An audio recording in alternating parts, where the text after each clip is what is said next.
that, I would like to thank you for taking out time, sharing your perspective with us on NewsX World. With that, viewers, we're shifting our focus away from Europe towards East Asia.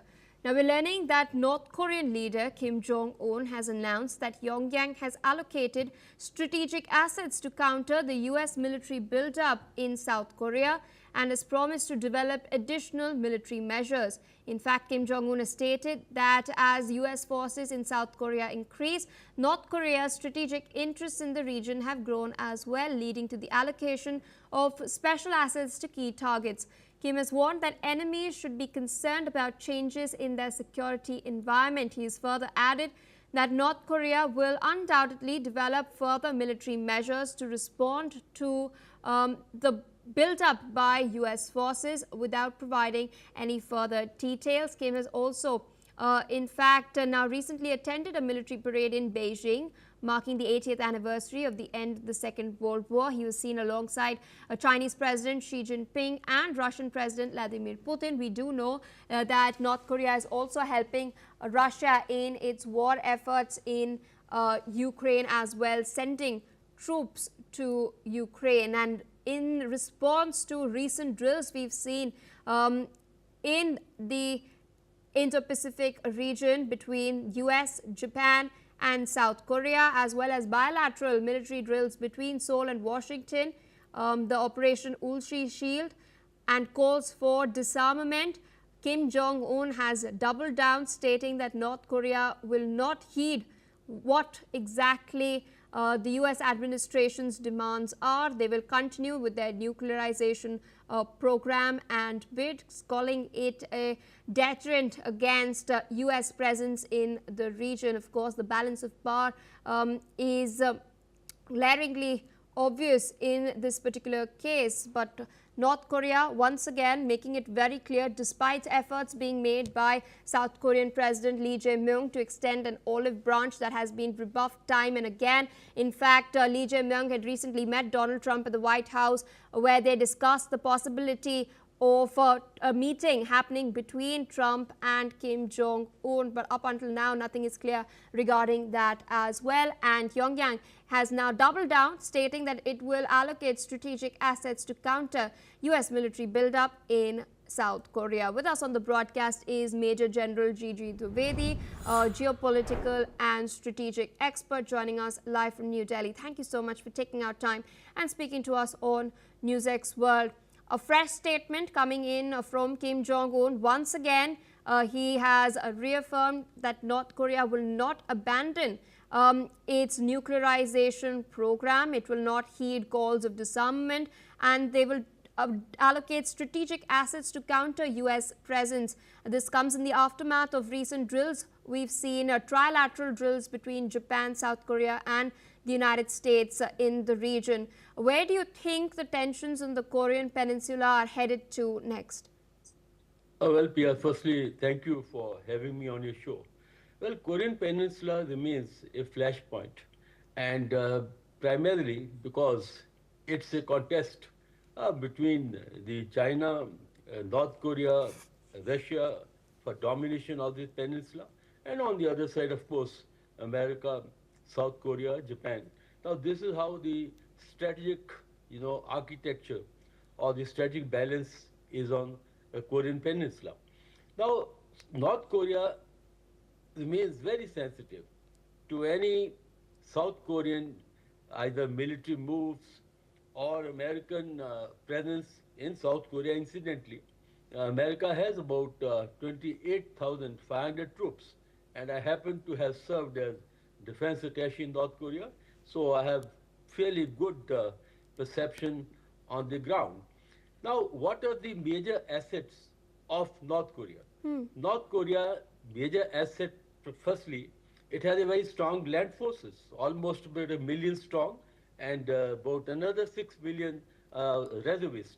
Second point is a nuclear capability. Right now, North Korea has about 50 warheads, and it has enough fissile material to manufacture another 90.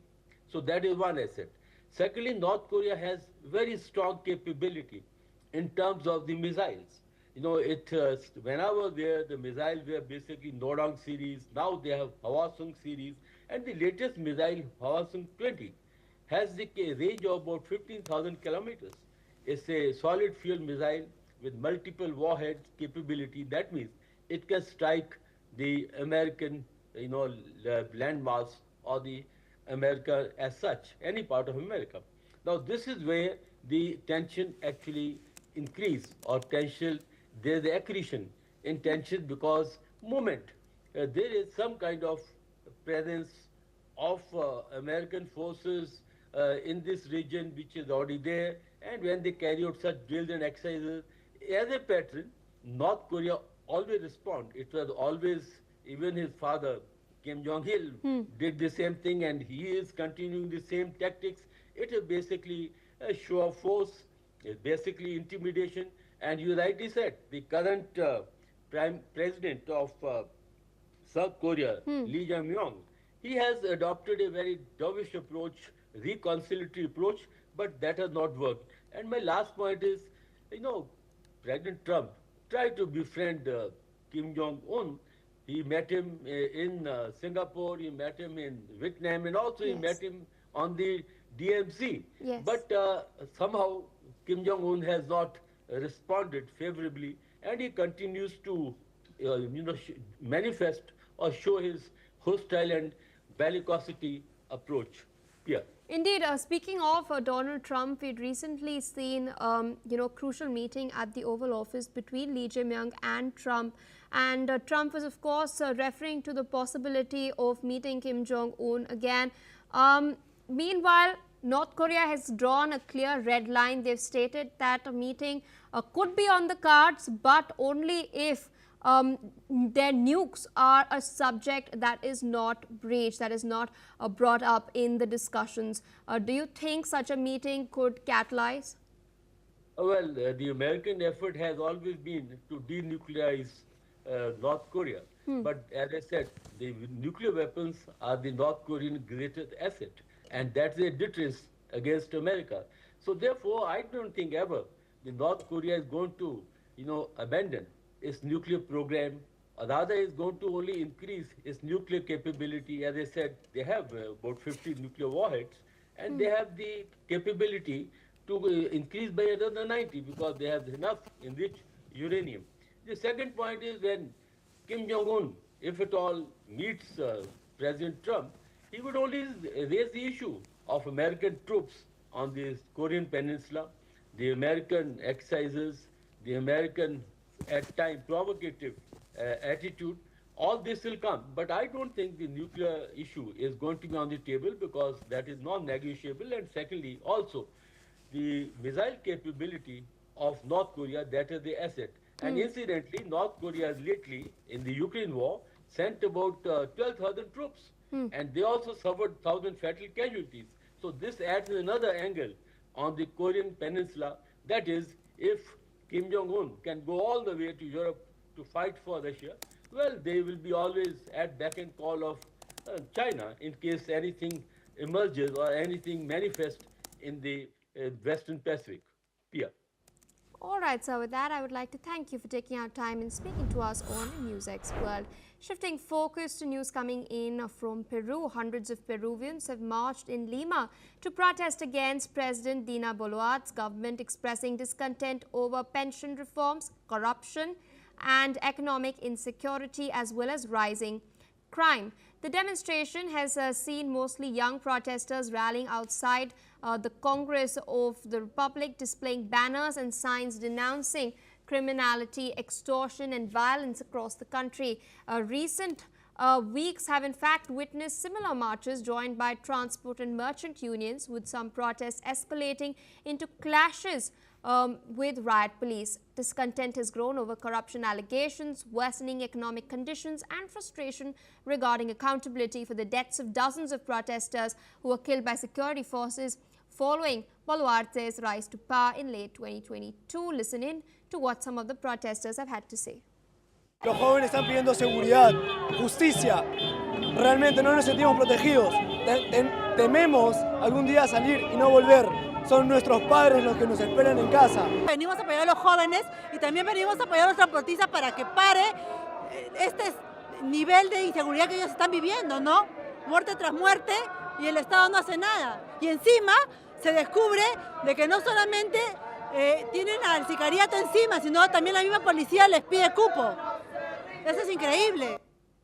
All right, viewers, there of course you've heard what the protesters in Peru have had to say. Meanwhile, we're shifting focus to Southeast Asia, particularly Indonesia. Now, Indonesia has reinstated TikTok's local operating license after the social media platform submitted data requested by authorities regarding recent protests. The ministry had stated that it temporarily suspended the app's operating license for failing to provide adequate data on its live features activities during anti-government protests in August. TikTok, owned by China's ByteDance, has over 100 million users in Indonesia, the country with the platform's second largest audience. Indonesia's action is taking place amid a growing regional trend of governments demanding stricter accountability from major social media platforms over data use, monetization and content control, of course. With that, viewers, it's a wrap on this bulletin.